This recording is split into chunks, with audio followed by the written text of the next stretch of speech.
आज के सवाल में हम देखेंगे pros and cons of cloud computing, यानी कि क्लाउड कंप्यूटिंग जो यूजर यूज करता है उसके लिए लाभ क्या है और उसके लिए हानियां क्या है। इसके पिछले वीडियो में हमने देखा था कि क्लाउड कंप्यूटिंग क्या है, डिस्क्राइब द क्लाउड इंफ्रास्ट्रक्चर। वहां पे ध्यान से देखना, एग्जामिनर आपको 7 मार्क्स के लिए इंफ्रास्ट्रक्चर को हटाकर वहां पे प्रोस एंड कॉन्स भी क्लाउड कंप्यूटिंग के दे देगा, या फिर इसको शॉर्ट नोट्स में पूछ देगा। ठीक है, तो पहला क्लाउड कंप्यूटिंग का कौन प्रोस का मतलब फायदा, पहले कॉस्ट इफिशियंसी। कॉस्ट एफिशिएंसी का मतलब क्या है कि you don't need to buy or build your own physical hardware computers, you just have to pay some minimal charges using this cloud resources. Many startups and companies reliable on it.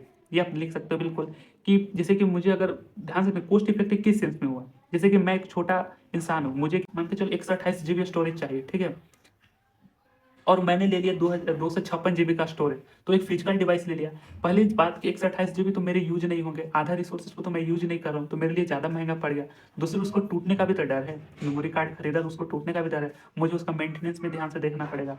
तो एक cost efficiency इस बात पे बन जाती है, तो हमें खुद का, चाहे कंपनी का, मान के चलो कंपनी या फिर बिजनेस को, वो अपना खुद का कंप्यूटर बिठाना नहीं पड़ता है, खुद का डेटा सेंटर नहीं बिठाना पड़ता है। उसके लिए क्या है, you just have to pay some minimal charges for using this cloud resources. Many startups and companies reliable होती है। तो बहुत सारे कंपनी के स्टार्टअप रिलायबल होते हैं, कुछ ऐसे भी होते हैं जो खुद का अपना जो है डेटा सेंटर बैठा लेते हैं, मतलब डेटा सेंटर बना लेते हैं। दूसरी चीज एक्सेसिबिलिटी, ये फायदा हुआ कि आपके पास सिर्फ अगर लैपटॉप है, आपके पास फोन है, अपने जीमेल आईडी से गूगल ड्राइव में सारी चीजें लिखी हुई है, मतलब सारी चीजें स्टोर करी हुई है, तो मैं क्या करा, मैं यहाँ से कहीं घूमने जा रहा हूँ, मुझे किसी का भी डिवाइस चाहिए, बस एक इंटरनेट कनेक्शन चाहिए, मेरा दोस्त का फोन हो, लैपटॉप हो, मैं उससे एक्सेस कर सकता हूँ। तो since your data is stored in the internet over the cloud, so you can access it anytime anywhere using the internet connection। Simply मुझे एक इंटरनेट कनेक्शन की आवश्यकता होती है और मैं किसी के भी लैपटॉप से, किसी के फोन से मैं उसको एक्सेस कर सकता हूँ। तो ये कॉस्ट इफिशियंसी आपने देखा किस सेंस में हो रहा है। दूसरी चीज एक्सेसिबिलिटी देख लिया। तीसरी चीज स्केलेबिलिटी। स्केल का मतलब कि अगर मुझे, मान के चलो अगर 64 GB का मेमोरी है और मुझे 50 GB ही चाहिए, तो मैं क्लाउड सर्विस से, मतलब क्लाउड प्रोवाइडर जो होते हैं, मैं उससे बोलूँगा मुझे 50 GB का स्टोरेज तक का ही चीज़ चाहिए, तो मुझे 64 GB की चीज़ थोड़ी खरीदनी पड़ेगी, क्योंकि मेमोरी तो आपने देखे होंगे 128 की आती है, 64 की आती है। ये एक स्मॉल एग्जाम्पल होता है, लेकिन स्केलेबिलिटी में बस ध्यान से देखना इतना ही कि यू कैन इंक्रीज और decrease these computing resources as per your requirement. हम अपने रिक्वायरमेंट के हिसाब से उसको यूज कर सकते हैं, तो ये बहुत बड़ा फायदा हुआ।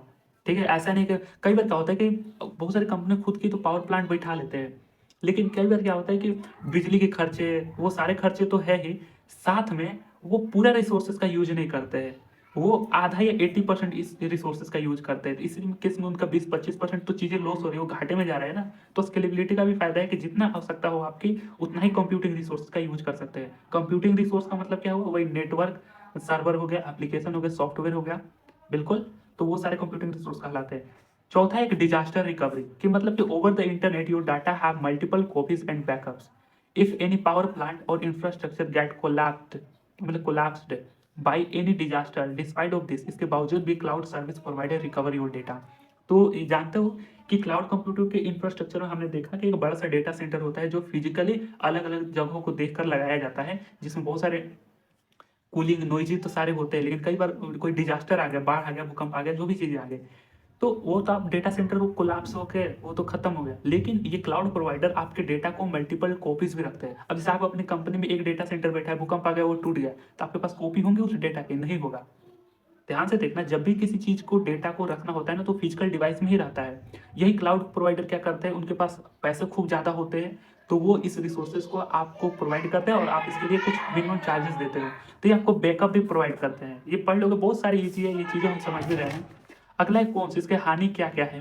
तो ज्यादातर केस में हानि देखा जाए तो 4 पॉइंट मैंने लिखा है। पहला है सिक्योरिटी कंसर्न, यानी कि एक डर ये भी रहेगा कि ये data stored in the cloud, so there will be risk of data privacy and online threat.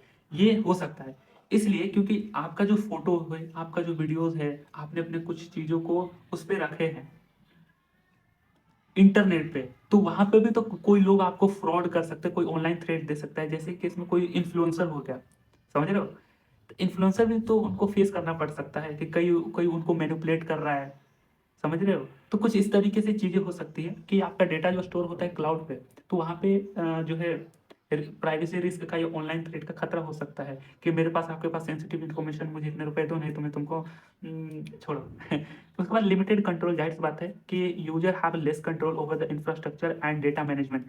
जो इंफ्रास्ट्रक्चर में आपके डेटा स्टोर है, तो आपके पास पूरा कंट्रोल नहीं दिया जाता है, आप सिर्फ एक्सेस कर सकते हो सकता है वो आपके डेटा का कुछ अलग ही इस्तेमाल ऐसा होता नहीं है, वो सारी चीज़ें ऐसे रखते हैं, मतलब कि ट्रांसपेरेंट रखते हैं, लेकिन ये बात है कि लिमिटेड कंट्रोल आपके पास होगा। ठीक है। चौथा है इंटरनेट डिपेंडेंसी। ये एक बहुत मेजर कॉन्स है कि you should have a best internet connection to access your resources. If internet connection slow और अनअवेलेबल यू कैंट एक्सेस। आपने गूगल ड्राइव में भी देखे होंगे, आपको फोटो जब पुरानी बीती चीज़ों को आप बस याद करना चाहते हो तो आपके पास डेटा चाहिए, आप याद कर लोगे, तो बहुत हाई डेटा कंज्यूम करता है। तो यहाँ पे एक इंटरनेट डिपेंडेंसी की बात हो गई। लो इंटरनेट स्पीड भी रहता है तो वो थोड़ी ना आपका डेटा चलेगा। तो ये दोनों केसेस में है इंटरनेट डिपेंडेंसी। तीसरा है चौथा पॉइंट है हिडन कॉस्ट। ये बहुत मेन और क्रूशियल पॉइंट है, आप ध्यान में रखना। पॉइंट याद है तो आप सारी चीजें लिख भी लोगे। क्या हुआ है, it is an individual user जो है, मतलब सॉरी एज एन, यहाँ पे as an individual user initial cost might seem नहीं है, seem low, but over the time using more computing resources it can be very expensive. कई बार क्या होता है कि कोई स्टार्टअप कंपनीज जो होती है वो शुरुआत में इस रिसोर्सेज का यूज करती है तो सस्ते पड़ते हैं, लेकिन अगर ओवर द टाइम यूज करें ना, मान के चलो 2 साल 3 साल आगे बीत गए, तो कई बार सोचते हैं कि यार इससे अच्छा तो मैं खुद का कंप्यूटर खोल लेता।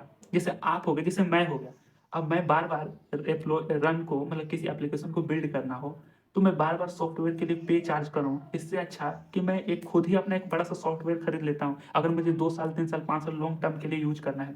तो इंडिविजुअल के केस में इनिशियल कॉस्ट, मतलब शुरुआती के टाइम पे आपको सस्ता पड़ सकता है, लेकिन ओवर द टाइम जैसे जैसे यूज करते जाओगे तो आप सोचोगे कि यार ये ज़्यादा महंगा दे दिया, इससे अच्छा तो मैं खुद ही खरीद लेता हूँ।